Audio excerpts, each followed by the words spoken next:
Dear students and viewers, welcome back again Lakshya classes.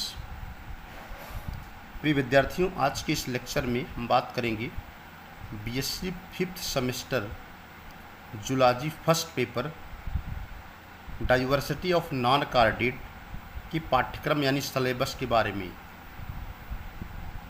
जैसा कि हम जानते हैं, as we know it very well that in BSc third year in 5th and 6th semester zoology theory containing two papers. Paper first, that is the diversity of non-chordate, and second one is the diversity of chordates. So today in this lecture I would like to discuss unit wise syllabus of first paper, that is the diversity of non-chordate. जैसा कि आप देख रहे हैं,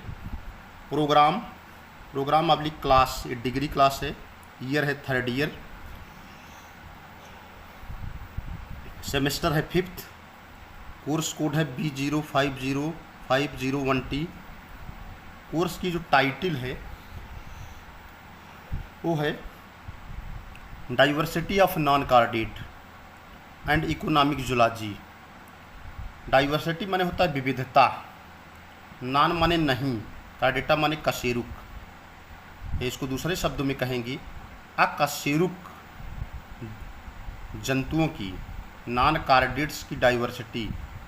diversity of non chordates means जितने भी non chordates हैं, जितने भी अकशेरुक हैं, उनकी विविधता के बारे में बात करना है, उनकी डाइवर्सिटी के बारे में बात करना है, और ये डिस्कस कर और ये जानना है यूनिट वाइज कौन कौन से डाइवर्ज नॉन कार्डेट्स होते हैं, जिनके बारे में हमको डिटेल स्टडी करनी है।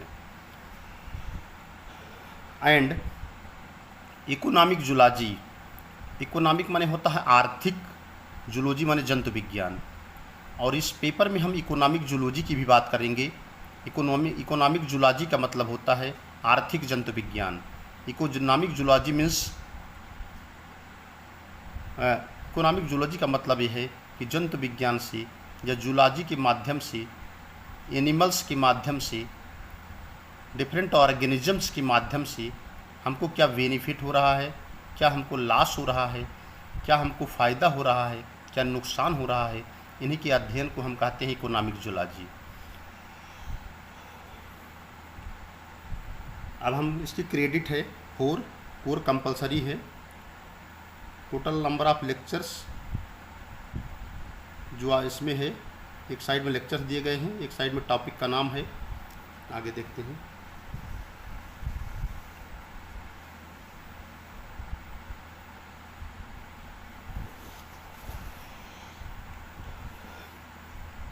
इसमें मैंने पहले ही बताया credit 4 core compulsory, maximum mark जो है 25 + 75 है। 25 जो है इंटरनल एग्जामिनेशन में मिलता है। 15 नंबर का आपका 15 मार्क्स के जो है आपके टेस्ट होते हैं, 5 की अटेंडेंस और 5 के जो है वो आपके दिए जाते हैं। जो 5 नंबर की आपकी अटेंडेंस होती है, 15 नंबर्स की आपके रिटर्न होते हैं, और 5 नंबर का असाइनमेंट होता है। 25 मार्क्स कॉलेज से दिए जाते हैं, 75 का आपका पेपर होगा। अब देखते हैं यूनिट वाइज हम बात करते हैं। जैसे यूनिट फर्स्ट है, तो यूनिट फर्स्ट जो 7 लेक्चर का है, यूनिट फर्स्ट में आता है topic protozoa to coelenterata. It means that we have to study about the protozoa to coelenterata. Unit first के अंतर्गत प्रोटोजोआ से सिलेंटेटा के बारे में बात करनी है। इसके अंतर्गत जैसा हमने पहले ही बताया, डाइवर्सिटी ऑफ नॉन कार्डेट है। नॉन कार्डेट का मतलब we are talking about the invertebrate, अकशेरुक जंतुओं के बारे में बात करना है। इसमें phylum protozoa, porifera, coelenterata, platyhelminthes, aschelminthes, annelida, arthropoda, mollusca और इकाइनोडर्मेटा के बारे में बात करनी है। साथ में हेमिकार्डेटा की बात करनी है। तो जो यूनिट फर्स्ट है, that is the protozoa to coelenterata. इसमें प्रोटोजोआ, पोरीफेरा और सिलेंटेटा 3 यूनिट की बात करनी है। प्रोटोजोआ के अंतर्गत आपको पढ़ना है पैरामीशियम। पैरामीशियम की मार्फोलॉजी की स्टडी करनी है। मार्फोलॉजी का मतलब होता है external morphology and internal morphology. Morphology का मतलब होता है आकार की। आपको इसकी मार्फोलॉजी की डिटेल स्टडी करनी है, internal as well as external. साथ में रिप्रोडक्शन पढ़ना है, asexual and sexual reproduction.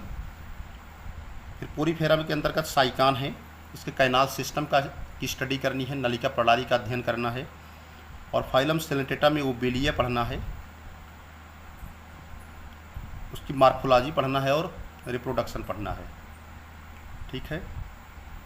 Obelia को सीफर भी कहा जाता है। सी माने होता है समुद्री, फर माने होता है खोल या आवरण। तो इस तरह से 3 फाइलम की स्टडीज में करनी है। और टोटल नंबर ऑफ लेक्चर है 7। आगे है यूनिट 2 टीनोफोरा से लेकर के आपको निमेटी हेलमिंथीज के बारे में स्टडी करनी है। यहाँ पर जो फाइलम टीनोफोरा है वो एक माइनर फाइलम है, जिसके बारे में आपको केवल साइलेंट फीचर की स्टडी करनी है। केवल आपको साइलेंट माने होता है गुपचुप या चुपचाप, फीचर माने लक्षण। It means we have to study only about the characteristic feature of the phylum ctenophora. Ctenophora जो कि एक माइनर फाइलम है और इसके बारे में हमको केवल इसके लक्षण का अध्ययन करना है, साइलेंट फीचर की स्टडी करनी है। नेक्स्ट फाइलम है प्लेटीहेलमिंथीज। इसके अंतर्गत टीनिया सोलियम की स्टडी करनी है, जिसको हम टेपवर्म कहते हैं, फीता क्रीम कहते हैं। और टेपवर्म यानी टीनिया सोलियम की मार्फोलॉजी स्टडी करनी है। मार्फोलॉजी माने होती है आकार की, इसमें एक्सटर्नल और इंटरनल दोनों आते हैं, बाह्य आकार की और आंतरिक आकार की। साथ में रिप्रोडक्शन की स्टडी करनी है, प्रजनन का अध्ययन करना है। नेक्स्ट फाइलम है निमेटी हेलमिंथीज। इसके अंतर्गत आते हैं स्केरिस लम्ब्रिक्वाइडिस, इसको हम राउंड वर्म भी कहते हैं, गोल क्रीम भी कहते हैं। इसकी मार्फोलॉजी की स्टडी करनी है और साथ में इसके रिप्रोडक्शन का अध्ययन करना है। So we have to study about the morphology along with the reproduction here also in case of the Ascaris lumbricoides, that is also known as round worm। इसके अंतर्गत आपको स्केरिस में, इसको हम राउंड वर्म कहते हैं, उसके बारे में स्टडी करनी है। नेक्स्ट 3rd फाइलम है Annelida.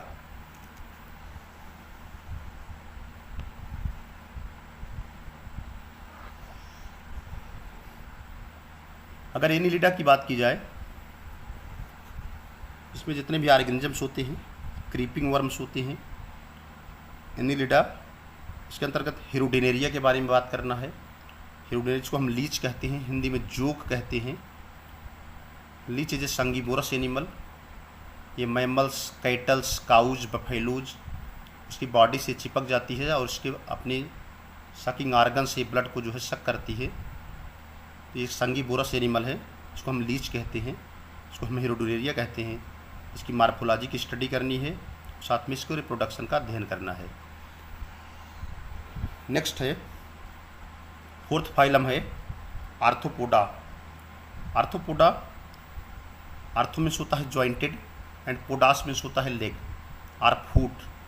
So those animals in which jointed foots are found, or you can see those animal in which jointed legs are found, they are comes under the heading of phylum Arthropoda।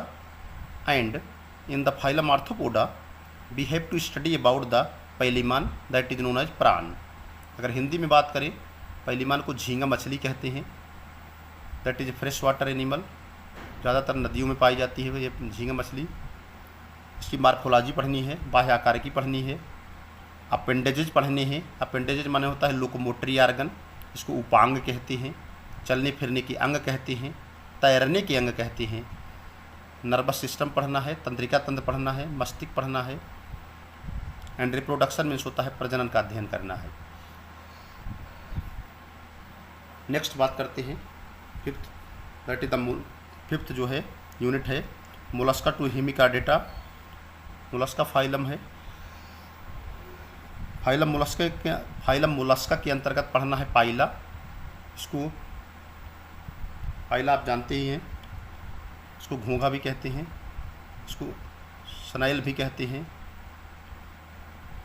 इसके अंतर्गत पाइला की morphology की study करनी है, आकार की पढ़ना है, पाइला के सेल के बारे में स्टडी करनी है, बिकॉज इसके ऊपर एक आउटर मोस्ट हार्ड कवरिंग पाई जाती है, that is known as shell, that is made up of calcium carbonate. तो सेल के बारे में पढ़ना है, रिस्पायरेशन पढ़ना है, दोनों पढ़ना है, aquatic and aerial mode, nervous system पढ़ना है, तंत्रिका तंत्र पढ़ना है, और साथ में we have to study about the reproduction in case of phylum mollusca. और अगला है फाइलम इकाइनोडर्मिटा, इसमें आपको पेंटासिरास की स्टडी करना है। पेंटासिरास क्यों कहते हैं, इसकी इसमें 5 आर्म्स पाई जाती है। पेंटासिरास की मार्फोलॉजी की स्टडी करनी है और वाटर वेस्कुलर सिस्टम का अध्ययन करना है, इसको कहते हैं जल संवहन तंत्र का अध्ययन करना है। नेक्स्ट बात करते हैं, नेक्स्ट